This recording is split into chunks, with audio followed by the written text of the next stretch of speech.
So sometimes you have to make dinner quickly and you have to make a decision fast. You have to pull something together. So today I'm going to give you some tips for some quick meal ideas. Now, if you're watching this on the replay, just so you know, I'm going to wait a little bit here for people to get on live, and then we're going to hop right into the information. We're going to go through it, and then I will hold Q&A for the end, so you can get all of your information right at the beginning, and then you can stick around for the Q&A stuff if you want. And also, if you weren't able to make it here live, if you're watching it on the replay and you're thinking, man, I wish I could have been there live, then make sure you have notifications turned on. Me personally, I don't have notifications turned on for every single YouTube channel I watch, but I do think it's a good idea to turn it on for the channels where you want to make sure you know that you don't miss their videos, or you want to make sure that you are there when they go live. And if I'm one of those people for you, then you should turn on notifications. So we're gonna be hanging out here until people get here, and as you are hopping on live, please say hello so I know you're here. We'll get into everything shortly. Hi Nita, how are you doing? Nita says hello, darling. It's nice to see you. And we will just see as people come on. Nicola Willis says hello, this is my first time on one of your live videos. Yay, that's awesome. I'm glad you were able to make it. That's so exciting. I think this is gonna be a good one, and I'm excited to hang out and chat with you guys. We're gonna be talking about quick dinner ideas, and this is something that I personally, you know, a lot of times plans change and you got to pull something together quick. So this is something that I have come up with some stuff personally that I use, and I hope it can be helpful for y'all too. Modern Day Family Man says, I got my notifications on. Awesome. Yay. Glad you're able to make it and you're here early. And also I've got my water here, so hopefully I don't forget to take water breaks, because y'all know I get talking and then I just don't stop. Then my throat starts sounding weird. It's just not a good situation. Okay, and we'll wait a little bit longer. How are y'all doing today? What's going on? Let me know how your days are going while we wait. Modern Day Family Man says, what are you cooking? Not cooking anything today. Today we're just gonna do a little sit down chat, but I'm gonna give you some information on quick dinner ideas, and then we'll do some Q&A as well. So if y'all have questions, we're gonna do that at the end, so you can ask those then. And I think I have a couple things that are gonna be helpful for you. Maybe some things you've heard before, maybe some things that'll be new to you, and a mix of different types of stuff. So I think that's gonna be good. Fresh, or I wanna say your name right. Fresh Orangina? Glad I caught you working on stuff for the conference this weekend. Oh, awesome. Are you going to Fancy? If you don't know, for those of you watching, Fancy is the National Dietitians Conference. I believe it's in Chicago this year, correct? Am I right? Yes, good. So that's fun. I have been to one Fancy myself. I went when I was a dietetic intern. All of us interns went together. It was really fun. We went with our program. And that year, where was it? It was in Philadelphia. So we drove up. That was really fun. It was a really fun experience as a student and all of us going together. Lots of stuff to see at Fancy for my dietitians out there. Just so many fun sessions. And then also there's a whole expo hall with all of this, you know, all the different food companies and stuff are there. You get to try all these different products and see, you know, what kind of trends are coming through. It's really fun. And I would like to go again in the future, but I have not made it a priority ever since I actually got in the field and started working. But I hope you have a good time and that it's good. Let me know if you see anything really cool. Nicholas says, I've been trying to do coursework, but my brain is mush. Haha. Quick dinner ideas are totally something I need because I'm so busy and tired. Good. I'm glad that you're excited for this. And Alex says, hello, Sarah. Hi, Alex. How are you doing? Okay, so we've got a few people on here now. I think we'll get into it and get started. So we're going to go through the ideas, and then if you have questions, we'll do that at the end. We can start off with questions about the topic, and then usually we start to go into other things, but I like to try to keep it to the topic, at least for the first few questions. Okay, so the first thing I want to show you is actually a product. And y'all know that I don't talk about products a lot, because I just like to give y'all practical tips with food and not so much, you need to buy this thing over here. You know, but if there's something helpful and something that I like, then I want to tell you about it. Okay, so something I really like are these Indian dinners in a box. They're amazing. My mother-in-law actually got me turned on to these. She found some and she bought a bunch and she's like, these are really good. And she gave us some. I was like, okay, these are really good. So now these are a staple that I always keep on hand in my house. Now, They're really nice because they you find them in your regular grocery store. I shop at Wegmans, so I find them there. I think she might have found some at Big Lots. So, you know, look around and see where you can find them, but they're usually in like the international aisle, or if you have a specific Indian section. These are amazing. So they have all kinds of different flavors. This one is a yellow lentil with spinach. They have, you know, spinach and potatoes, different types of lentil ones, chickpea based ones. They have some paneer based ones. So most of them are vegetarian, some are vegan, and they're just really great. Like the flavors in these are amazing, way better than anything I could do. Whenever I try to make Indian food at home, it's not that it tastes bad, but it just doesn't taste as good as I want it to. And I don't know if the recipes aren't very good that I'm finding, or if there's like some secret that I'm missing. So these are nice because they taste great and they're really, you know, simple quality ingredients. So if you look at this one, because that's the thing, I was like, well, what's in this thing? Because it's, you know, shelf stable, and Alex just asked that, wouldn't they have a ton of preservatives and stuff like that? No, they are just like the straight up ingredients. So like this one is, you know, water, the lentils, spinach, olive oil, tomato paste, onion, salt, ginger paste, garlic paste, cumin, green chili paste, turmeric, coriander, garam masala, and it goes through all the spices that are in that, red chili powder, cumin seed, fennel powder, fenugreek, and black pepper. And that's it. And they're all like that. So it's just whatever you would really use in your kitchen. They taste awesome. And these are nice because what you can do with these is you can just cook up some rice. So this happens to, we use these a lot, like say we have a night where I know that we're not gonna have a ton of time for dinner, and I know we're not gonna have a ton of leftovers from the dinner the night before. I'll plan for us to have these.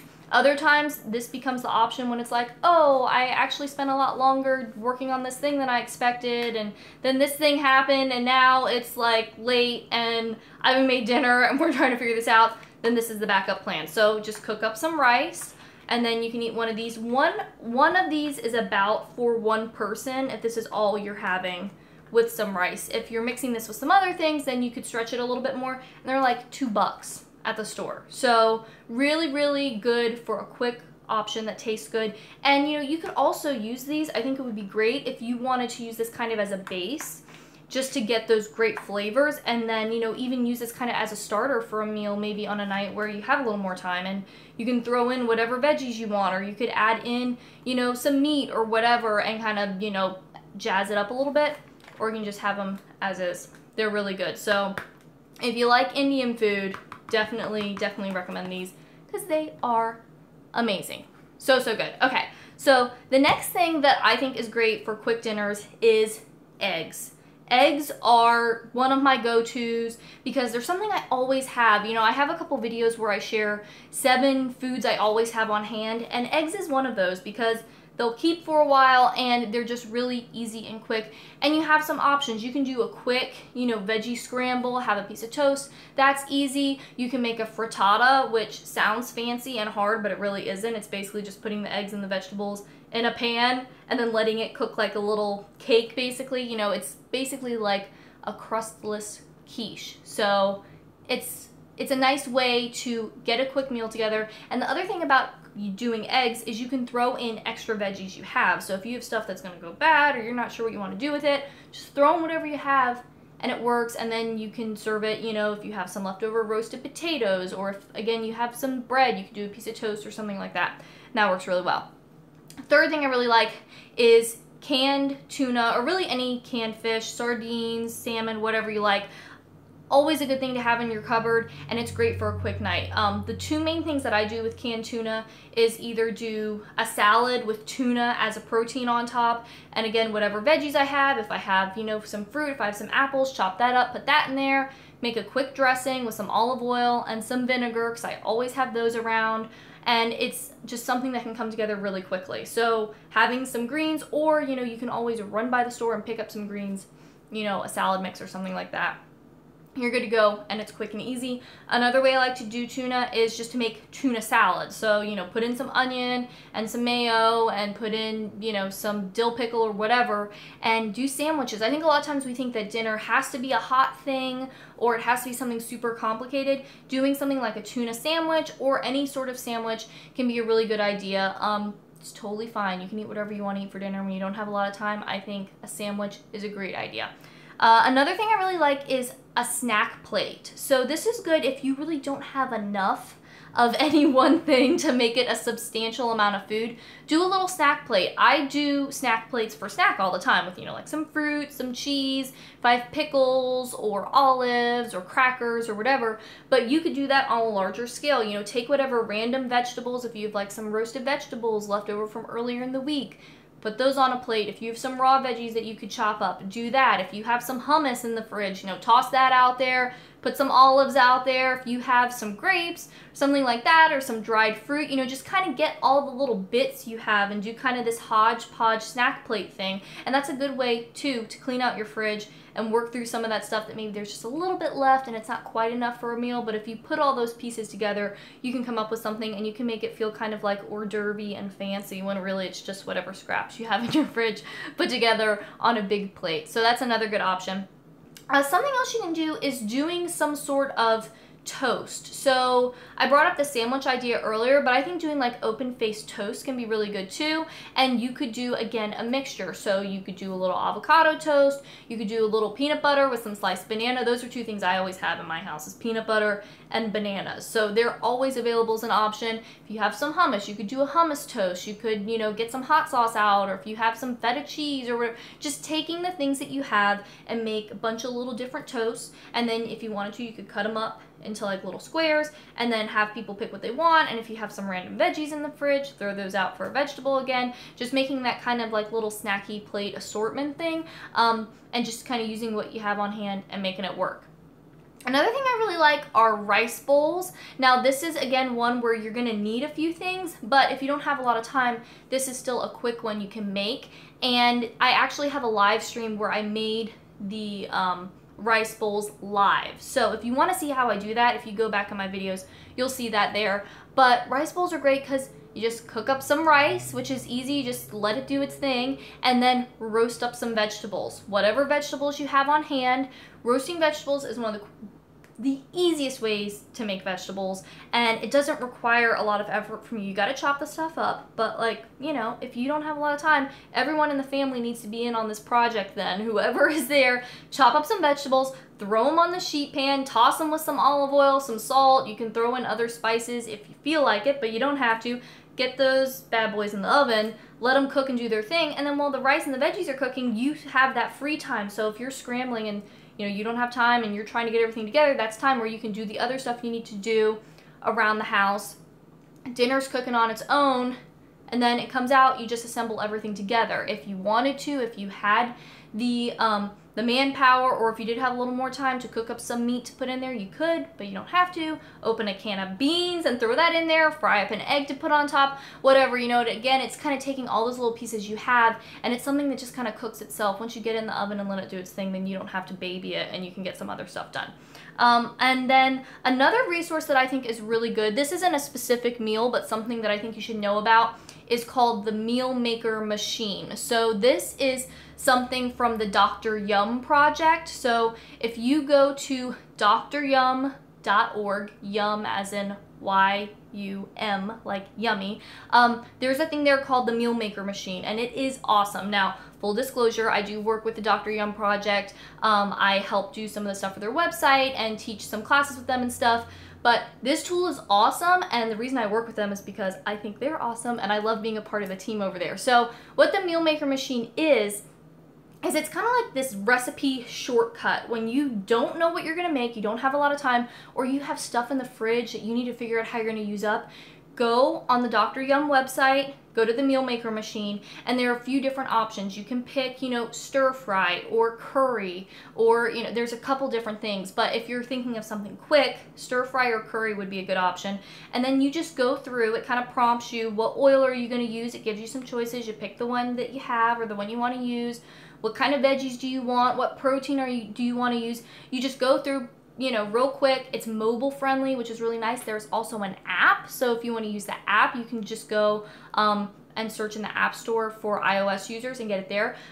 it's awesome because you just put in everything you have and then it creates this custom recipe for you based on the things you have on hand. And it's also a great tool when you're doing your meal planning. Those times when you are thinking ahead, you can use it too to plan out based on what's at the farmer's market or what's on sale at the grocery store or whatever. So that's a really good tool. And you know, if you go with the stir fry option or the curry option, those are ones that are going to be super quick because you're just kind of getting all those ingredients in there, getting them cooked up, and it's really nice because it allows you to use what you have on hand, so you don't have to worry about running to the store and getting anything because you already don't have a lot of time. You're just going to work with what you have, and the meal maker machine will help you do that. So those are my tips. Those are my ideas for quick meals. Now, I saw a lot of comments coming in during that, which is awesome. So I'm going to go through and we're going to go through those, chit chat a little bit, and then as you guys have more questions or comments, feel free to put them in, but I'm just going to scroll back. I'm also going to get some water because I'm going to remember to do this so my voice doesn't get all weird. Okay, let's see. Whoa, you guys have said a lot. Okay. Let me see. Where did I leave off? Oh, okay, so we're talking about the Indian dinners. So yeah, some of y'all had some questions about this. This is just a pouch. I'll open this one so you can see what it looks like, and then I'll just put it back on my shelf because opening the box isn't going to do anything. So they come in these boxes. And then inside it's this pouch. So you can see it's all liquid in here. And it's just all the ingredients. So it's a tear pouch, which is nice if you take this to like work or something, or if you're traveling. So if you don't have scissors, you can still open it because it has the little perforations here. But you just rip it open and then you heat it up, pour it into your bowl and heat it up in the microwave.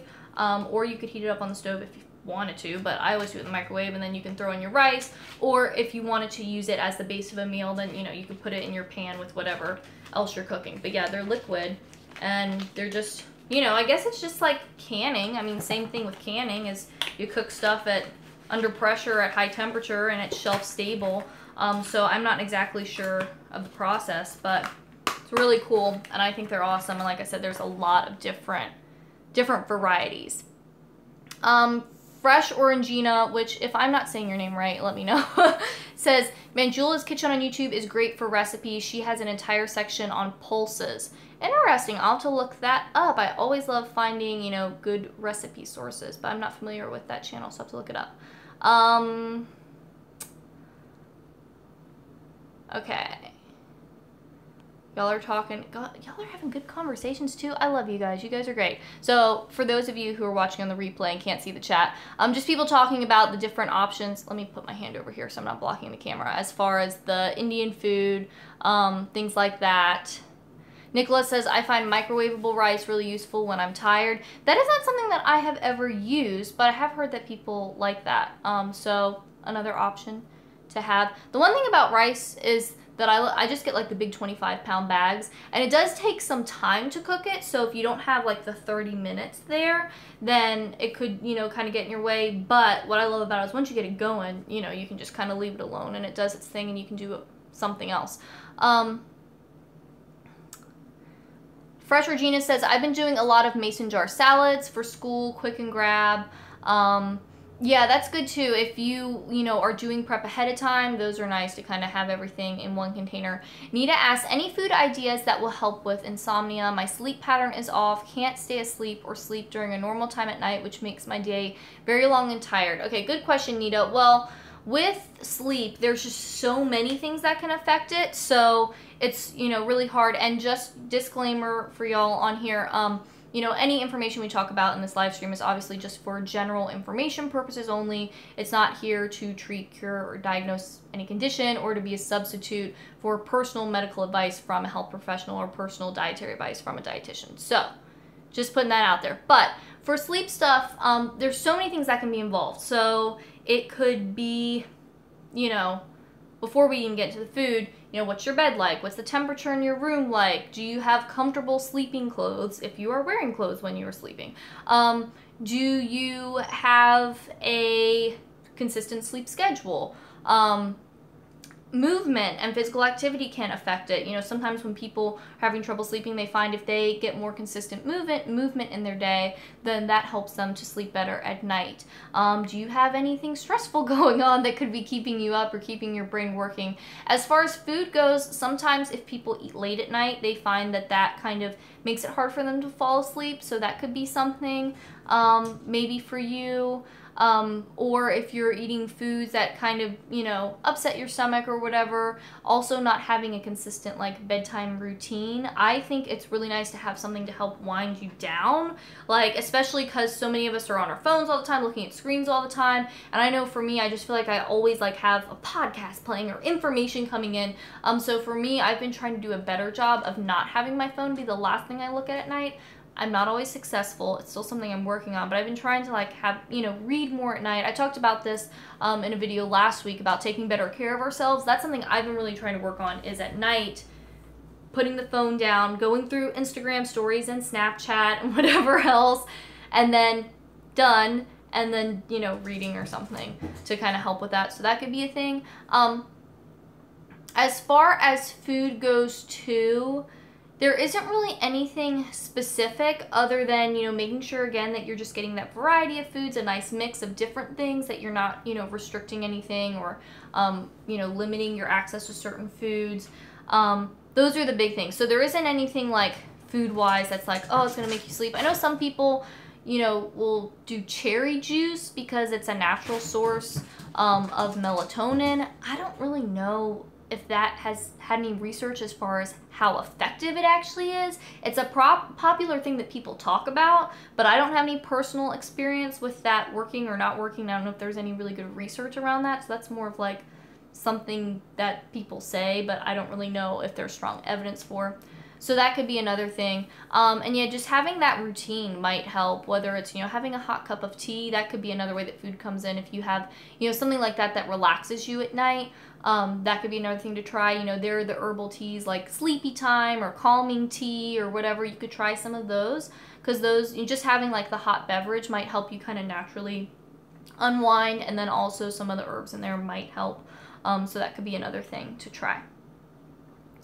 Fresh Orangina says marinated artichokes, olives, cheese, nuts, fruits. Yeah, those are all great things to put on that snack plate. And the good thing about those is we usually have some combination of those things. Most people, you know, usually have some sort of nuts around, or some sort of fruit, or some sort of, you know, like olives or pickles or something like that, or some sort of cheese, plus any leftovers that you might have in your fridge that are at risk for going bad anyway. So it's a great way to help with food waste too. So, you know, and just making sure you're having those types of things around. Have some things in your house that can be on hand for those nights when you don't have a lot of time.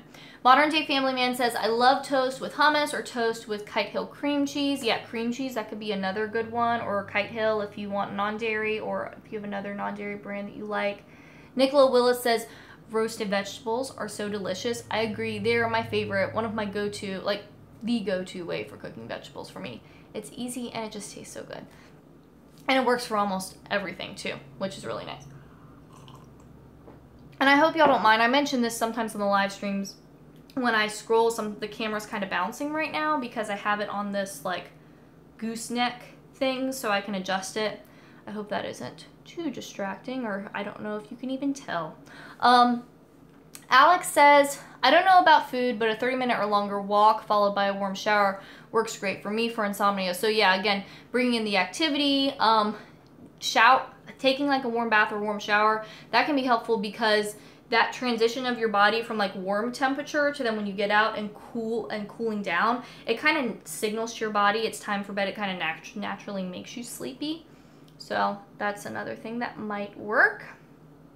Fresh Orangina says that they also find meditation to be helpful. That could be a thing to try. And also, you know, talk to your doctor. And it might be something where you might need, you know, a medication or something to help you. But if it's something that's come on all of a sudden, you know, think about what might be causing it. And also, you know, think about the other options too. I think you know, every situation is different. Every person's different. So there's never like a one size fits all for this sort of thing. But, you know, trying the different things and seeing what works. Okay, Nicholas, oh, Fresh Orangina says I'm saying the name perfectly. Good, I don't want to mess up your screen name. Nicola Willis says, insomnia is really difficult. Do you know the podcast Sleep With Me? I find it at least reassuring to listen to when I can't sleep. The person who makes it has a kind voice. That's another thing is, you know, sometimes people like listening to calming sounds. If you can get a white noise app for your phone, that's something I use when I'm traveling sometimes because I really like having a fan on at night just to kind of have that white noise. But when you're in a hotel or something or staying at someone's house, you might not necessarily have that. So having a white noise app where you can go through and pick out a sound that's nice for you, that could be good too, to give you that white noise. Fresh Orangina says, yes, sleep hygiene helps, having no screens. Lauren says, hi Lauren, says this is perfect timing because I start a new job Monday and will need easy dinners. Good. I'm glad it can be helpful for you, and congratulations on the new job. That's very, very exciting. I'm excited for you. Nita says, thanks to Nicole. She'll check out the podcast. Fresh Orangina says, I find fish and seafood super quick and easy. Defrost in minutes, dinner in 15 or less.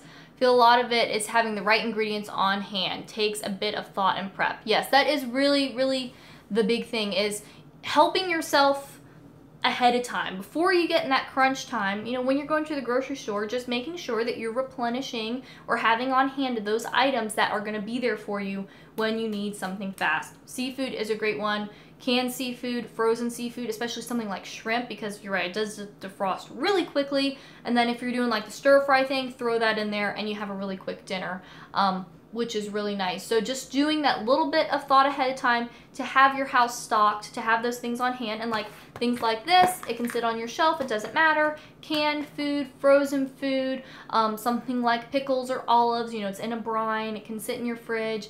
Having those things just there and just hanging out so that when you do need them, they're available. And make sure, you know, when you run out that you repurchase those things too. Nita says, any suggestions on what services for Android to get podcasts? There are so many. Oh, okay. I love podcasts. I feel like the big one that people talk about for Android is, I can't even think of what it is now. There's like the main one that's like the free one, I guess, or whatever. Personally, I use Pocket Casts. It is a paid app. It was only like a couple dollars, and I listen to podcasts so much, like totally worth it to me. I like that app. It works well. I like it better than some of the free ones I've tried. I mean, I haven't tried every app out there, but that's one that I personally enjoy. So it isn't free, but it's cheap, and if you listen to a lot of podcasts, then I think it's worth it. Something else, if you are on Android, just a little tip for you as far as apps and buying things in the Play Store go. There is an app called Google Surveys, Google Survey Rewards, Google Rewards, something like that. If you search for that, it's basically Google will send you surveys about different things, and you get money that you can use in the Play Store. So, you know, if you have that, then you can buy, you know, that random app, and it's money that you earn through doing surveys. Now, you know, if you don't want to do surveys, or if you don't want them knowing stuff about you, then maybe not a good option for you. But a lot of times it's just like, I mean, it varies. Sometimes it's like, oh, did you go to this place? What was the service like? Sometimes it's like, hey, have you ever heard of this brand? Or sometimes, you know, it varies depending on who it is putting out the surveys and what information they want to know. But it's a way to earn Google Play money, which can be nice. Nita says, pasta is a fast meal and can be easy. That's another good one. Having some dry pasta around and a jar of pasta sauce that you like is great, because you can do that, grate some cheese over it. If you have, you know, again, some veggies that you could roast up or saute, or if you have some leftover veggies that you could throw in there, then that's something that's quick and easy and can work. Nicola says, good luck to Lauren for the new job. Andrew says, I finally caught another one of your live streams. Yay, I'm glad. Because you were there for a lot of them in a row a while ago, but I haven't seen you on here for the past few. So I'm glad you were able to finally make one. We're doing questions right now, as you can tell. But you can always go back and watch the replay later to see the beginning part. Fresh Orangina says, I also plan that way when I buy veggies. Use the stuff that will go quickest first, but also plan that some things you know will last longer, so you're not stuck with no ingredients. Yeah, keeping in mind when you're doing your meal planning what's gonna go bad first and stuff, that can be helpful. And a lot of things will last, you know, for a week or two. Because a lot of times people ask me with my farmer's market hauls, like, what do you do with all that food? And it's like because I do post on Instagram. If you don't follow me there, you might not know. When I go to the farmer's market, I do like a layout picture of all the food that I got, and some people are like, what do you do with all that food? Well, sometimes we eat it all, but sometimes we don't if I just misjudged how much we needed, or plans change, or whatever else. Jason just came in the door, so if you hear some banging, that's what's going on. I want to say that before he accidentally drops something and is like, Or starts thinking that Thunder song. Yeah, do you have that stuck in your head? Was that on the car? The Imagine Dragons song? So, what was I talking about? I totally forgot. Thanks, Jason. You ruined it. Oh, no. Sometimes the stuff with the farmer's market, sometimes I don't use it, and it's fine for a few more days. Like, it'll last into the next week, and I just use it, and I don't buy as much the next week. Fresh Orangina also likes the pasta idea. Nita says thank you to everyone. Andrew says, I'm highly interested in the science of nutrition. That's my favorite part. Do you happen to know saturated fats are different in plant foods, such as saturated fat in nuts versus meat? I know saturated fats are referring to carbon atoms having max capacity of hydrogen atoms, but I recently started wondering if they're different in plants somehow. Okay, that is a little bit of a complicated question. The thing to know about fats is, so we categorize, you know, saturated, monounsaturated, polyunsaturated, trans fats, all that sort of thing. But even within those, there are different types. So, you know, talking about the saturated fats, for example, there are different lengths. So maybe one has, I don't know, 13 carbons and one has 15 carbons or whatever. So there's even research looking at each different type of fat and what does that do. So the different types just vary from food to food, and also with mono and polyunsaturated. So we kind of put them in these broad categories, and that's the way we talk about them a lot of time. But there's also a lot of research going into each type and which ones seem to be more helpful or harmful or whatever. So there isn't necessarily a difference between like animal foods and plant foods. It's just like a difference from food to food and the types that are in there. And there are some people that like that's their whole thing. It's just like fat research and like specific types of fat. So if that's something you're interested in, you can look into that. And you know, in school too, as you're learning more, you might start to dive into that a little bit. But there's so much out there, so many different options. Nicholas says, that's really sweet. Thanks, Nita. I'm interested in the science of nutrition too. Oh, Nita says, hi, Jason. Hi. Fresh Orangina says, get gardening and you always have veggies on hand. If not in the ground, in the freezer. Yes, that's true. That's one thing, as the garden is dying, I need to get out there and start like scavenging what's left and processing more things. But I am gonna miss like just being able to go outside and be like, oh, here's some tomatoes. That's enough. Let's go. Or here's some hot peppers. You know, it's really convenient. So another reason to garden. And if you haven't seen any of my garden videos, if you're interested in getting into gardening, you can go look at my gardening videos from the past year and from last year and see kind of what I do and how I do it, and what we have had going on out there. Okay. Nita asks, what was the Google service called for surveys? It is Google Surveys, Google Rewards. I can't look because it's on my phone right now and I'm talking to you through my phone. But yeah, if you search like in the Android, in the Play Store, Google Rewards, Google Surveys, something along those lines, you should be able to find it. Alex says, what do you think about meal prep, as in making all of your meals for the week on Sunday, for example, and keeping them in the fridge? That's not something I do personally because I don't mind cooking night to night, but for a lot of people that works, especially if the way your schedule works out, you get home later or something like that, or if you're someone who doesn't enjoy cooking every single night. I think meal prep can be a good way to do it, especially, you know, if you have that chunk of time on one day in the week where you can get a lot of stuff done. Even, you know, it doesn't even have to be cooking the meal all the way. It might just be chopping up a bunch of vegetables, or, you know, what some people do is, I'm just gonna roast up a couple sheets of veggies, sheet pans. I don't have a specific plan for them, but now they're there in the fridge and I can throw them in a lunchbox, or I can throw them, you know, in as a side, or I can throw them in when I am making a frittata at the last minute like we talked about, pull those out and put them in.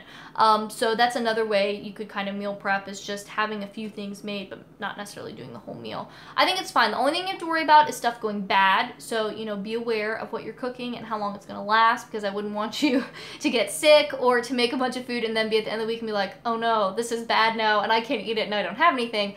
But if it works for you, it works for you. The only thing with meal prep is a lot of times when you look at meal prep stuff, a lot of it is in the context of like dieting or like bodybuilding or stuff like that. So just look out for that. A lot of people use it as a way to like restrict or control their food or whatever.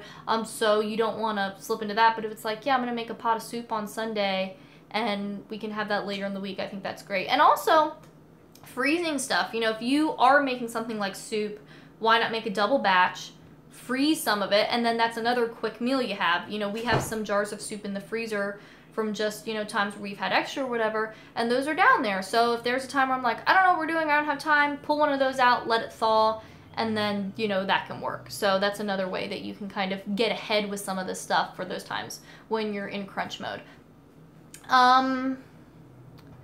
Fresh Orangina talking about fats as short chain, long chain. It's amazing how complicated it is. Then throw in our biological systems, microbiome. It's an immense subject. And Nicola says, that's interesting. I never actually thought about different types of saturated fat. Amazing to think they're made of molecules in the end. I don't know, haha. No, it's really interesting, and there's a lot to it. And what I love about nutrition, it can be something that some people find frustrating, but I think it's cool. Like, there's a lot we don't know about it, and so that's a lot of times people get so certain about things in nutrition, and I'm like, yo, hold up, put the brakes on. Like, we know a lot of stuff for sure, but there's also a lot of stuff that we don't know, so we don't want to like jump ahead of where our knowledge actually is. But I'm really excited to see what we're able to learn, you know, in the years ahead too, as we just start to understand more. And it's just so complicated, the way things work within a food, and then the way they work in our body, and how our body reacts to that and everything. It's just really interesting, and that's why I love it. Alex says, say if I cut up a salad on Sunday, would it be empty of vitamins by Thursday because they're all oxidized? Okay, so when you prep things, there is going to be some loss of nutrients as opposed to keeping it whole, but you have to keep in mind what is the end result going to be. You know, Nicholas says here, meal prep is really helpful for me. And if it's either have those veggies and whatever else prepped and you actually eat them, and maybe they don't have quite as many nutrients as if you had cut them right then, or is the option not having something and then having to scramble and maybe not getting any veggies at all, or not getting any, you know, starchy foods or whatever it is, you know, the food is, because we need a mixture of different things. If it's either don't get those things at all or get them and maybe they're not ideal, I think that's fine. I mean, and nothing is going to be ideal, and, you know, we don't want to strive for that perfection. I think it's something to think about, but it's also not something to worry yourself about. You have to be practical and like think about the big picture with this stuff, and also remember that like that food has lost nutrients getting to you. You know, it was picked from a plant, and then unless you pull it out of your garden and eat it right then, which I'm lucky enough to do at least part of the year, and I work really hard to make sure that that happens part of the year because I enjoy it, and I like getting all the different varieties that I can grow that I can't buy other places. You know, aside from that, if it's being brought to your farmer's market, maybe it was picked last night, maybe it was picked this morning, then it's sitting in your fridge, even if it's whole, it's still, some of those nutrients are degrading. Some of them aren't as much. You know, different nutrients do differently as far as how well they last.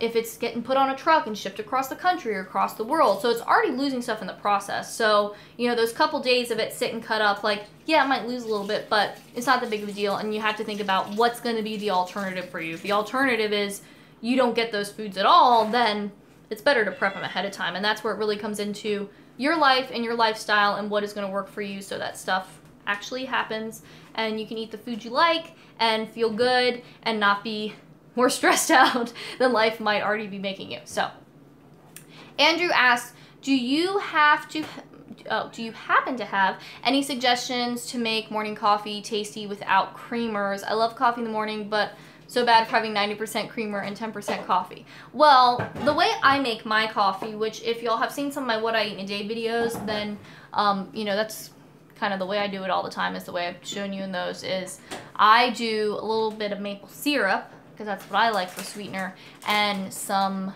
whole milk, and that's what I like. But if you're someone who really likes creamer, I'm kind of like, go for it. You know, if you really like that, I would say do it. I mean, you want to get good quality ones. You want to get stuff that fits in with whatever, you know, is important to you. But at the same time, like, if the alternative is have less of that and then you think it tastes gross, then maybe what's the point? You know, I guess is kind of where I am with that. And I don't think there's any shame in that. I know some people are like, well, if you have to put all that stuff in your coffee, then you don't really like coffee. Which maybe that's true, but maybe I like coffee with creamer. And is that okay? You know? So I think it's a cup of coffee. You know, if you were only having coffee and creamer, then yeah, I'd be worried. But if it's just a part of your life, I wouldn't worry about it too much. Now, if you think, you know, one thing I think could be, you know, a thing to consider is I think a lot of times, maybe sometimes people develop a preference for things to be super sweet, and then they get in a place where, like, fruit doesn't taste sweet to them, or, like, you know, they kind of have, like, dulled their taste buds and they need super, super sweet stuff for it to taste like anything. Then that might be a point where, like, okay, maybe I want to try to pull this back a little bit because it's getting in the way of my appreciation of other foods and other flavors, because I'm just totally overloading my taste buds with, like, a ton of sugar or something like that.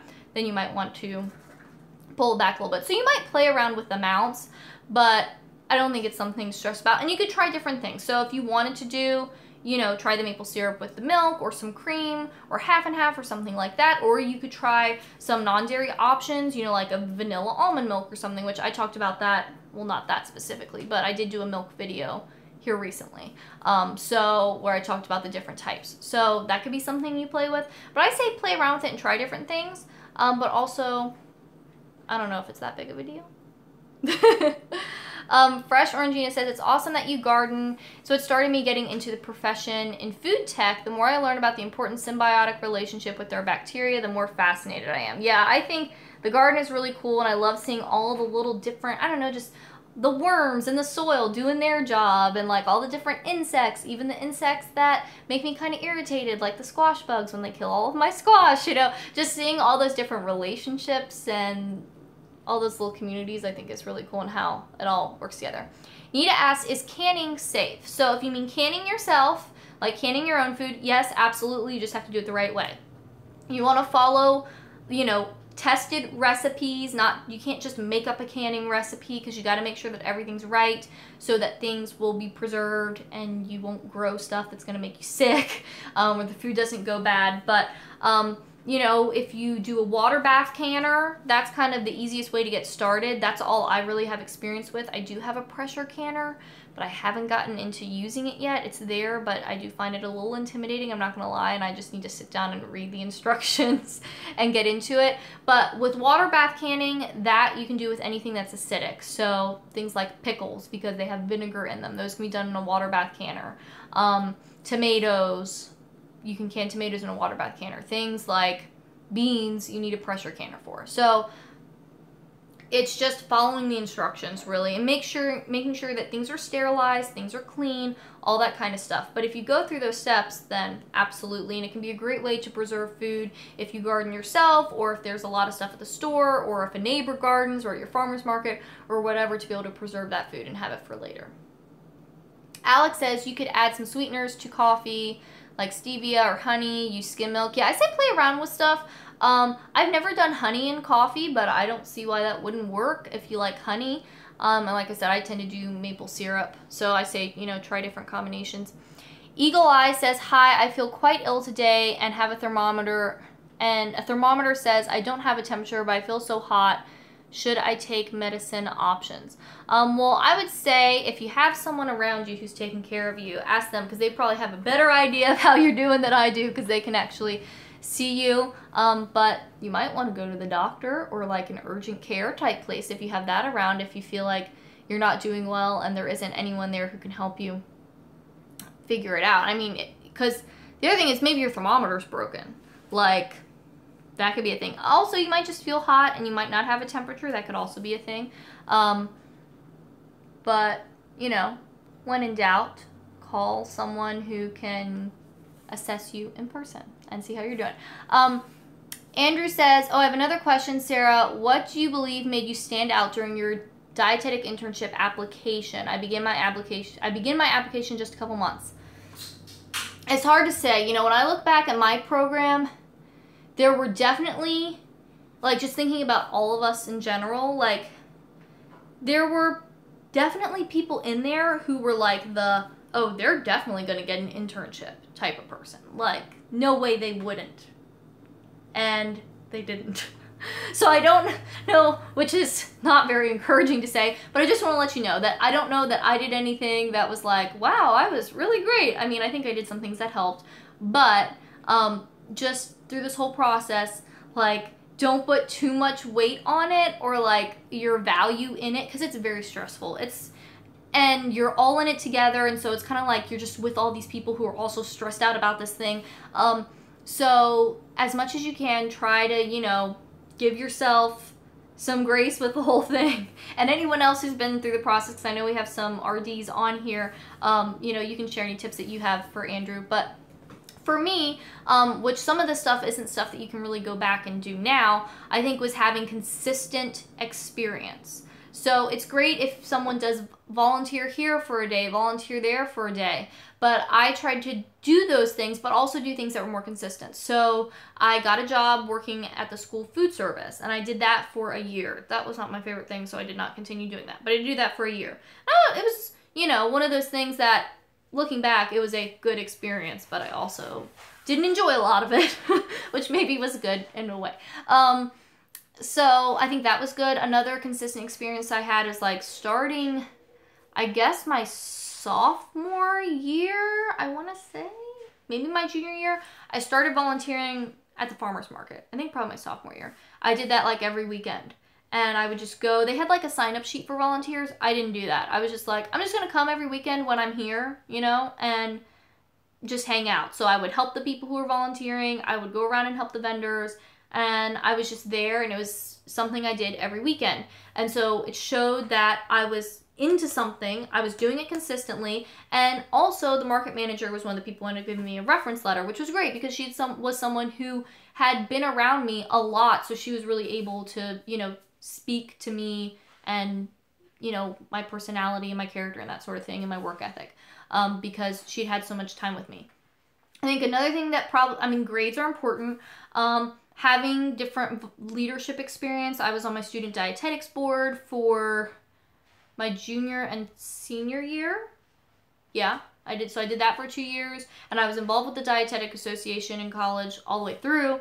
So a lot of it is just trying to get in as many things as you can. Now, if you're in the application process now, you might not be able to necessarily add on that many more things. But I think the other thing is making sure that you're applying to schools that you actually want to go to, and that you think you're a good match for. Now, depending on your situation, if you're trying to stay in a specific area, you might be limited with that. But keeping that in mind, and then the big way that you let yourself shine as far as your personality is your letter that you write. And I'm assuming the process is the same. I mean, it's been a few years since I did it, so maybe there have been some changes. But, you know, with your, I don't even remember what it's called, your personal statement, I think it's called personal statement. You know, showing who you are, showing what you're passionate about, communicating those things, and trying to let your personality show through. Which can be hard, but, you know, talking to the people who know you, your friends, your classmates, your professors, having them go through it with you and say, no, this doesn't really sound like you, or this part is good, we need more of this. You know, just trying to let you shine through so the people can really get a feel for who you are. Okay, Fresh Orangeina says, talking about canning, it's safe if it's done safely. Right, go through the process, get, you know, tested recipes, growing food yourself.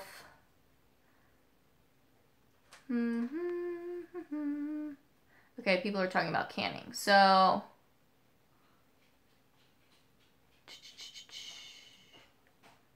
gardening. Sorry, I'm just trying to go through y'all's conversations, which are awesome, and go to the questions. So people are just talking about different types of gardening, nutrients, and different foods. Okay.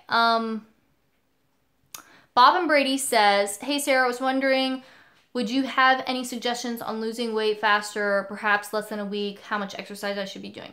So, good question. I get lots of questions about weight loss, and I actually was responding to a comment on my last video, I think, about weight loss. So this is something I've talked about in a lot of videos, but I think I need to make a video that's like very clearly dedicated to this topic in the title, just so y'all can find it, and I can also refer you to it easily because it's something that's kind of scattered throughout my videos. But I do not recommend efforts towards like intentional weight loss. And the reasons for that are, there are several. One, when people focus on weight, a lot of times they can then justify any behavior, whether it benefits their health or not. Because if it results in weight loss, then it's good, because that's the goal. And so that's one reason I don't encourage it, because, you know, you can start doing a lot of things that could harm your health because you want to lose weight. And I want you to be healthy and take care of yourself, not hurt yourself. Another reason is that intentional efforts to lose weight in the long run really aren't effective for weight loss. You know, over, I think it's about 5 years is the time frame, 95% of people will gain the weight back. And of those 95%, 2/3 of them will gain back more weight than they lost. So, if anything, intentional efforts at weight loss are really good for helping you gain weight, which is not what you're trying to do. So what I recommend for people, just in general, this is the way I approach things, and this is the way I approach things with my one-on-one clients, is I don't help people try to lose weight. I help people to build healthy habits. So what I really think is a good idea is focusing on what you're doing, taking good care of yourself, you know, getting a variety of foods, doing consistent movement that you enjoy and that makes your body feel good. So not exercising for punishment or pushing yourself towards injury or over-exercise or anything like that. Doing things that you like and things that fit in with your life and things that energize you, because those are the things you're going to stick with. And, you know, movement shouldn't be this like drudgery or this punishment or whatever. It should be something that you do because you like it. For me, that's yoga, something I really like. I like weightlifting classes. I like going on walks. I don't like running. It's never been my thing, and so I'm not gonna run. I'm not. I'll do a kickboxing class or something, you know, so it's just about what you like and what you find benefits you and makes you feel good.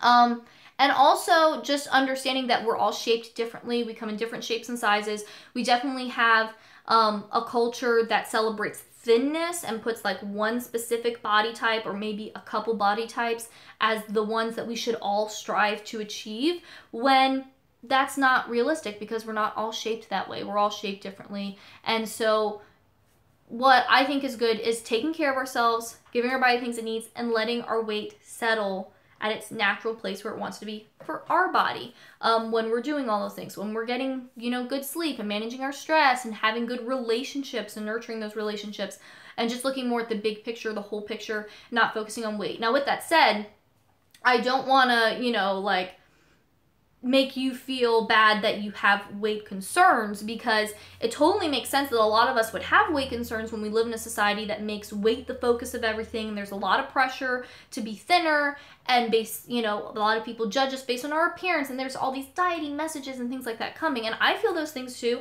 Some days I have days where it's hard for me to like say I don't want to focus on weight, because I also feel like there's all this stuff coming at me that's like, you should focus on weight, you know what I mean? So as a professional, that's still even something for me that I have to, you know, be aware of, because those messages are always out there, and it's hard when we live in a culture that celebrates thinness and encourages dieting. So, you know, having weight concerns totally makes sense in the environment that we all live in, but I'm going to encourage you to do something different and, you know, put other things as being more important.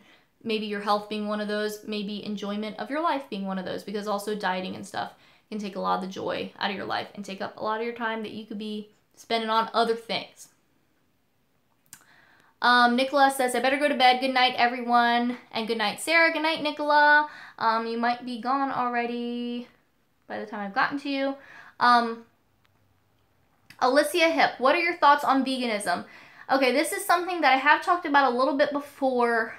Another topic I probably should make a video on, but that one I don't love doing, just because y'all know anytime I make a video on something that is slightly maybe controversial or has a group of people who are very invested in that thing, no matter what I say, they're coming for me. You know, I know that before I even post the video. I could say anything and they would be like knocking at my door, ready to leave. Just the comments, they can get really nasty. So I don't personally enjoy that process of going through those things and having to read them and respond to some of them. But that is kind of the reason why I haven't made that video. But we can talk about it now.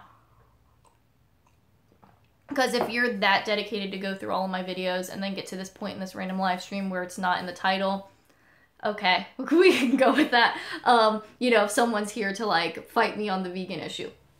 My thoughts on veganism: vegan diets can be healthy. And also, if that is your personal value, I don't have an issue with that at all. But a vegan diet isn't the only healthy way to eat. So vegan diets can be healthy, but you don't have to eat a vegan diet to be healthy. And that's the thing where I think it gets mixed up a little bit, is there are a lot of people tell you have to be vegan. Not true. The other issue I have with sometimes, especially people who promote vegan diets online, will say that it's a way to overcome an eating disorder, or that it becomes a way to restrict, or is even promoted as a way to restrict, or like a recovery from eating disorder technique. Also not true. Eating vegan can be disordered, and a lot of people use it as a way to eat, you know, stay in their eating disorder, because it's socially acceptable. If you can just say, I'm vegan, you know, if someone can just say that, that's an easy way for them to restrict a bunch of foods and no one's going to question them about it. And so they can kind of be living and have this eating disorder, but it blends in. So a lot of eating disorders can hide under, you know, the vegan packaging. That doesn't mean that everyone who eats a vegan diet has an eating disorder, but it can be used that way. So that's something else I try to make people aware of, is, you know, why are you eating a vegan diet? And really digging into the reasons behind it. Because if it's about restricting, then that's a problem. That's something we have to think about. And also, it's not necessarily going to be for everyone. You know, some people feel great eating a vegan diet. Some people really don't. And that's okay to like acknowledge that. And to say, you know, just because I feel good eating one way doesn't mean someone else is going to feel good eating the exact same way. Or maybe that they want to eat the exact same way. So those are things to keep in mind. Also, just making sure with a vegan diet that you're getting everything you need. That, you know, you're supplementing as appropriate. Something else to keep in mind, I mean, people can have deficiencies eating a lot of different ways, so that's not something about eating a vegan diet specifically, but just to be aware of which nutrients might be harder to get, and keeping that in mind. And if you want some stuff on vegan nutrition, it's not my expertise by any means. I think like if you're looking for information on getting the things you need and stuff like that, the vegan RD, Ginny Messina, I think that's how you say her name, she would be a good resource for that, because I know that she does, has a lot of information about those sorts of things. So,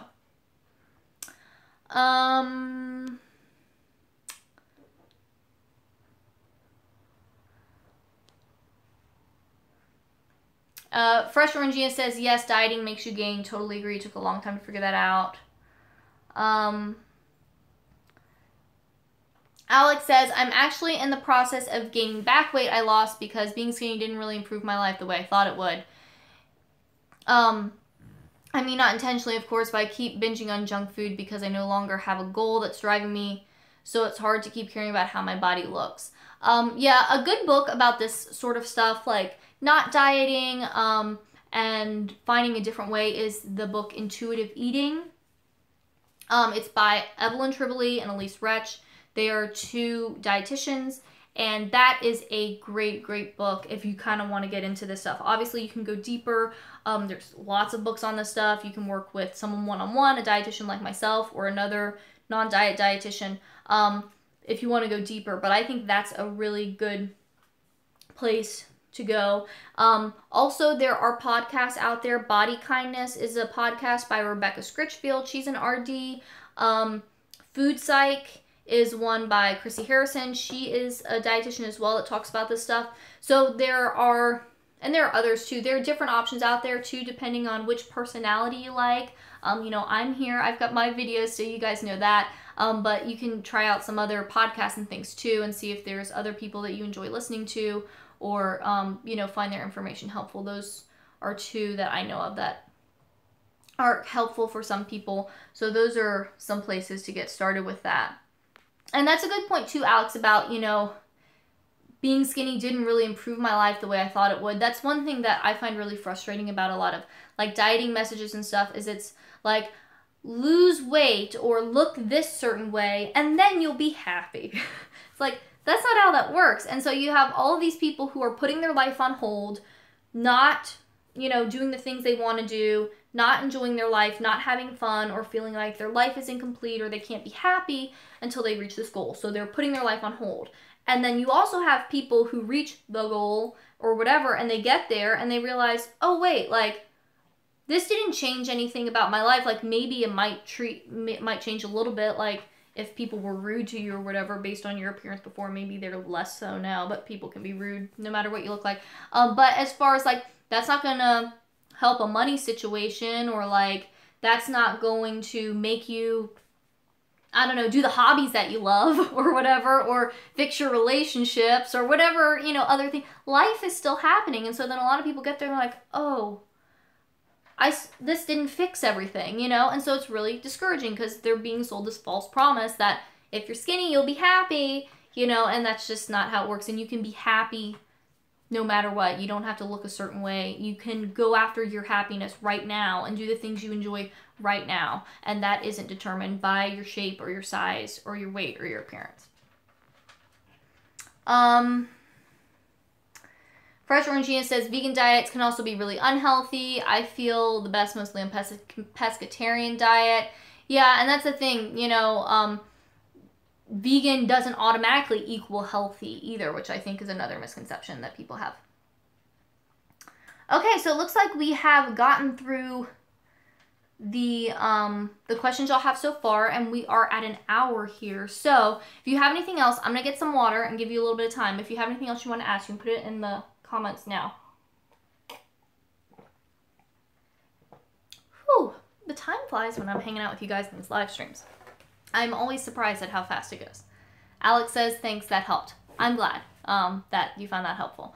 If y'all don't have anything else, then I guess we will wrap it up for today. It was great hanging out with you guys, and I will do one of these again soon because it's always fun to do live streams. And remember that I do a live cook with me on the first Thursday of every month. So that is scheduled and that is there if you want to come hang out live for those. But I hope you're having a great evening. Now I'm going to go make my dinner and I will talk to you guys soon. Bye!